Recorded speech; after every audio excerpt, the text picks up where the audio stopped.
Mengapa Anda ingin punya iPhone? Nah, mungkin sebagian besar dari orang Indonesia itu beranggapan kalau orang yang punya iPhone itu adalah orang yang berduit, yang pengen punya smartphone paling canggih dan paling bergengsi pada saat itu. Tapi kenyataannya kan nggak demikian ya. Karena ada juga orang yang suka iPhone karena suka ekosistemnya, ada yang suka karena optimasi app-nya untuk sosial media misalnya seperti Instagram. Ada juga yang memilih iPhone karena tangkapan videonya itu rata-rata lebih bagus ketimbang HP-HP Android pada umumnya. Kalau Anda termasuk salah satu dari 3 yang saya sebutkan tadi, saya kasih tahu di depan, Anda itu nggak perlu iPhone yang paling baru dan yang paling canggih. iPhone yang keluar dari 2 atau 3 tahun lalu itu masih bisa berkompetisi dengan HP-HP Android mid-range pada zaman sekarang. Halo, kembali lagi dengan Jalan Bertekno, dan pada video kali ini saya akan bahas soal iPhone 12 mini. iPhone yang sering kali dihujat oleh para reviewer karena ada banyak masalah yang akan saya sebutkan nanti. Tapi buat saya sendiri, selaku orang yang sering pindah dari Android ke iPhone dan sebaliknya, saya telah memakai ini selama kurang lebih 4 bulan, dan menurut saya ini adalah iPhone yang sangat-sangat bagus buat saya, dan bahkan saya bisa rekomendasikan ini. Kita akan mulai dulu dari desainnya. Jadi iPhone 12 mini ini sudah memakai desain yang mengotak, yang tidak sama lagi dengan iPhone 11 dan pendahulunya. Nah, sejujurnya nih, saya tuh nggak terlalu suka desain mengotak seperti ini, meskipun dia terlihat cantik dan premium. Ini karena kalau Anda setelah menggenggam desain yang kotak seperti ini, itu rasanya tuh tidak senyaman HP-HP dengan curvature, HP-HP dengan lengkungan di sisi belakangnya. Tapi kalau ukurannya sekecil ini, itu setidaknya masih bisa saya tolerir sedikit lah, karena feel-nya itu agak mirip dengan iPhone lama, yaitu adalah iPhone 4 dan 4S. Keuntungan lain dari ukuran yang kecil adalah bobotnya yang ringan, yaitu cuma 135 gram. Nah, buat saya yang sering berpergian dan sambil olahraga, itu sangat menguntungkan buat saya untuk punya HP yang ringan, karena HP berat itu kalau dikantongin atau taruh di siku seperti ini, itu kurang nyaman untuk dipakai bergerak.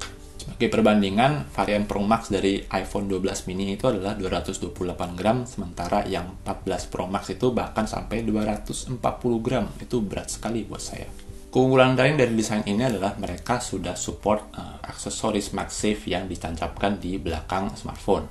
Jadi iPhone 11 dan yang lebih tua itu tidak bisa menggunakan aksesoris MagSafe. Di luar itu juga ada sentuhan-sentuhan lain dari iPhone 12 series yang bikin dia tuh beda banget dengan iPhone 11 dan yang lebih tua, yaitu adalah adanya ceramic shield, yaitu kaca yang diklaim Apple lebih kuat dibanding kaca-kaca dari iPhone sebelumnya. Selain itu juga ada konektivitas 5G yang baru debut di iPhone 12 series, dan ada juga Face ID yang meskipun iPhone 11 itu punya Face ID juga, iPhone 12 series itu bisa menggunakan Face ID meskipun kita menggunakan masker ya. Dimana buat saya itu sangat-sangat penting karena saya sering berpergian dan pakai masker. Oke, itu kan tadi fisik luar dan hardware barunya. Nah, bagaimana dengan user experience sehari-harinya? Buat saya pribadi, meskipun layarnya kecil itu, menurut saya tidak ada masalah sekali saya dalam menggunakan iPhone 12 mini. Teks itu masih bisa sangat terbaca dengan jelas, dan scaling pada iOS itu menurut saya sangat bagus sehingga tidak ada tulisan yang terlihat terlalu kecil. Mengetik dengan layar kecil itu perlu pembiasaan sekitar 3-4 hari, karena biasanya itu saya menggunakan layar besar, jadi bisa 2 jari dengan nyaman. Tapi setelah itu menurut saya oke-oke aja, dan Anda mungkin jadi belajar skill baru, yaitu adalah mengetik dengan satu tangan, dimana itu sangat berguna kalau Anda itu sedang berpergian dan misalnya Anda itu di bis sedang megang palang, sementara Anda itu masih tetap pengen mengetik di smartphone Anda. Tapi tentu saja smartphone dengan layar kecil di zaman sekarang itu bukan berarti tidak ada kelemahannya. Hal pertama yang langsung saya rasakan adalah pas saya membaca dokumen berbentuk PDF, di mana PDF itu kan scalingnya tidak bisa mengikuti sistem, dan Anda tuh jadi harus sering-sering pinch to zoom untuk bisa melihat dokumen PDF. Kalau Anda senang melihat detail-detail foto, iPhone 12 mini ini juga memaksa Anda untuk sering-sering pinch to zoom supaya Anda bisa melihat detail fotonya. Selain itu, kalau Anda sering menonton YouTube yang formatnya tutorial, misalnya tutorial software di laptop, itu juga mungkin ini kurang ideal karena icon-icon dan teks-teks yang ada pada layar itu jadi terlalu kecil. Kembali karena tidak ikut scaling. Tapi di luar itu, menurut saya iPhone 12 mini itu masih enak buat menonton konten. Karena pertama, speakernya itu sangat-sangat jernih dan konfigurasinya sudah stereo. Selain itu juga kalau Anda menonton konten HDR, iPhone 12 mini ini mendukung HDR. Yang bikin experience-nya itu makin enak dalam menggunakan iPhone 12 mini adalah chipset Apple, yaitu adalah A14. Memang sekarang usianya sudah 2 tahun, tapi untuk navigasi di aplikasi, kemudian texting, atau kemudian juga membuka app sosial media atau YouTube, itu masih sangat-sangat cepat. Bahkan untuk bermain game, iPhone 12 mini juga masih sangat-sangat lancar. Saya sendiri sering bermain Apex Legends, itu sama sekali tidak ada hambatan dengan settingan yang normal ya. Bahkan layar yang kecil pun menurut saya tidak menjadi hambatan buat saya untuk bisa naik rank terus ya. Karena iPhone 12 mini ini sangat ringan, saya itu jadi sangat nyaman dalam menggunakan gyroscope. Oke, bagaimana dengan kameranya?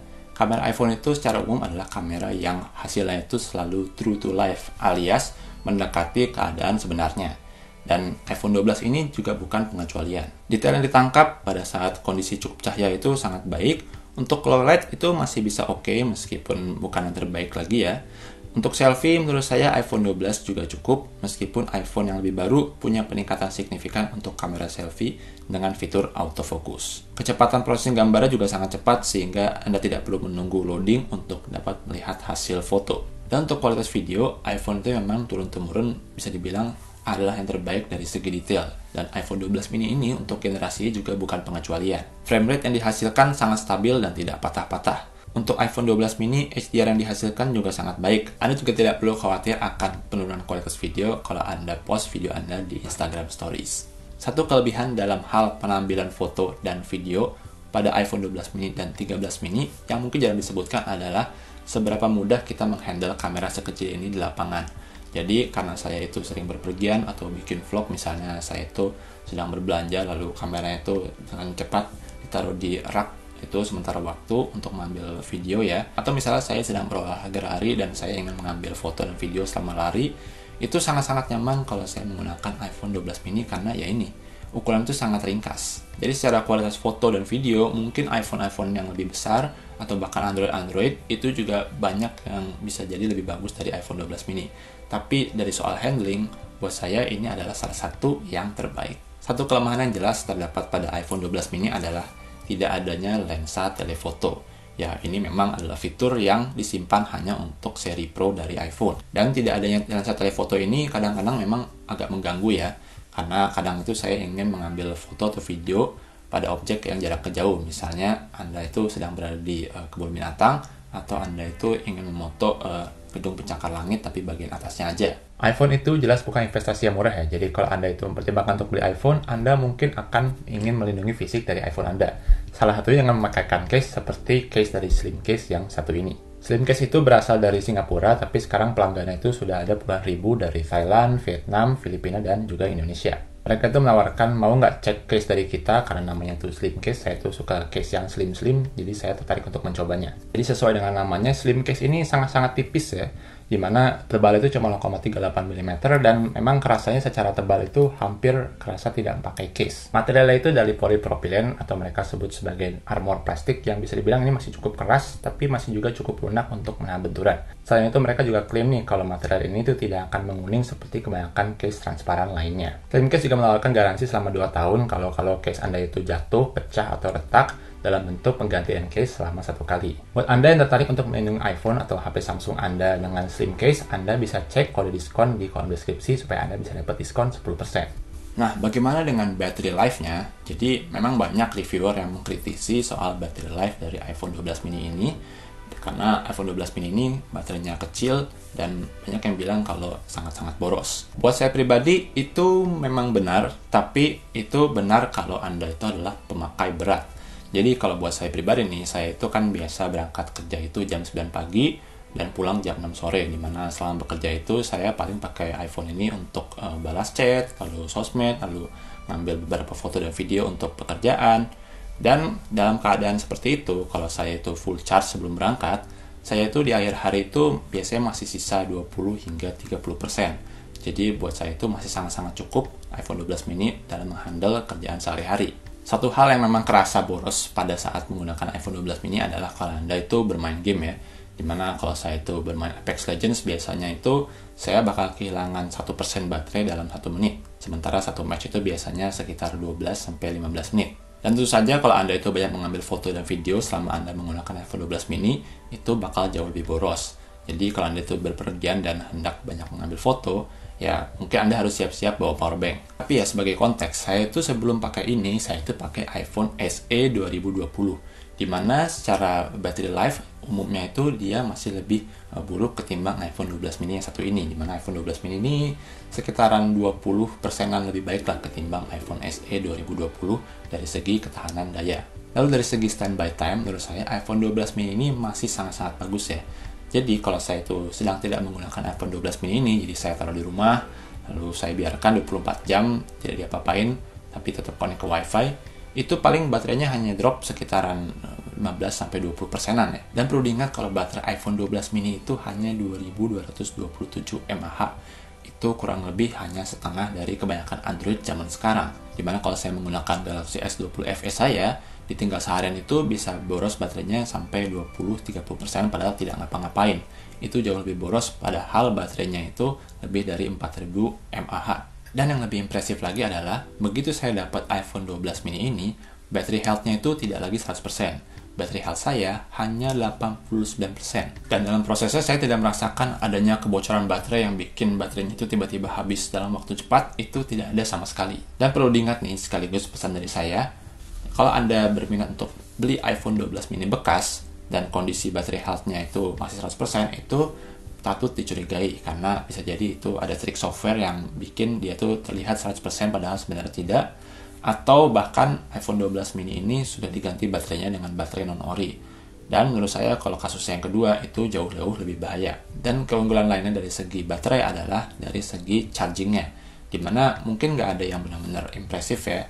Hanya saja ini karena baterainya kecil, saya pakai charger yang lama sekalipun yang cuma 2 ampere, itu saya bisa fully charge iPhone 12 mini saya dalam waktu 1 jam 47 menit. Itu dalam kondisi saya mulai dari 0%. Nah, kalau dari 0% ini, setelah saya charge selama 5 menit, saya itu bisa dapat baterai sekitar 7%, dan kalau saya charge 10 menit, itu saya sudah bisa dapat baterai sekitar 15%. Charging dengan charger yang seadanya saja menurut saya sudah cukup cepat. Apalagi kalau Anda itu beli fast charger. Oke, mari kita bahas harga dan positioning iPhone 12 mini ini di pasar. Jadi kalau secara resmi, iPhone 12 mini ini memang masih tercantum pada website Apple. Hanya saja begitu saya cek di websitenya, iPhone 12 mini ini ternyata sudah tidak lagi bisa dibeli. Jadi saya cek nih di Marketplace Indonesia, di mana iPhone 12 mini ini bisa saya temukan dengan harga 9 jutaan. Jadi ini menempatkan iPhone 12 mini ini sebagai iPhone generasi baru ya, 2020 ke atas, dengan harga kedua termurah setelah iPhone SE 2020. Dan karena ini dirilis pada tahun 2020, setidaknya ini akan mendapatkan software update minimal hingga 2025 atau bahkan bisa lebih lama lagi. Harga 9 jutaan itu jelas bukan harga yang bisa dibilang murah juga ya. Tapi kalau Anda itu berprofesi sebagai orang yang aktif di sosial media, seperti Anda itu misalnya pedagang atau content creator, itu menurut saya iPhone 12 mini ini bukanlah investasi yang buruk sama sekali. Bahkan bisa dibilang mungkin adalah investasi yang bagus ya. Jadi kesimpulannya, apakah iPhone 12 mini ini masih layak dibeli di 2022, bahkan dipakai hingga 2023? Menurut saya masih sangat-sangat layak. Desainnya itu masih sangat-sangat modern, dimana mulai dari 2020, performanya masih sangat kencang, battery life-nya oke selama Anda itu nggak terlalu memakai dengan berat ya. Selain itu, kalau Anda itu suka HP dengan ukuran compact dengan kapabilitas tinggi, mungkin iPhone 12 mini ini dan 13 mini hanyalah opsi Anda satu-satunya. iPhone 12 mini ini mungkin bukan yang paling cocok kalau Anda itu suka nonton konten tutorial, atau suka baca PDF, atau Anda itu mungkin suka melihat detail-detail foto. Karena untuk melakukan semua itu, Anda itu harus sering-sering pinch to zoom. Oke, demikian aja review iPhone 12 mini dari saya. Silahkan like video ini jika dirasa bermanfaat. Subscribe jika tidak ingin ketinggalan konten dan berteknologi lainnya. Saya Joel dan terima kasih telah menonton.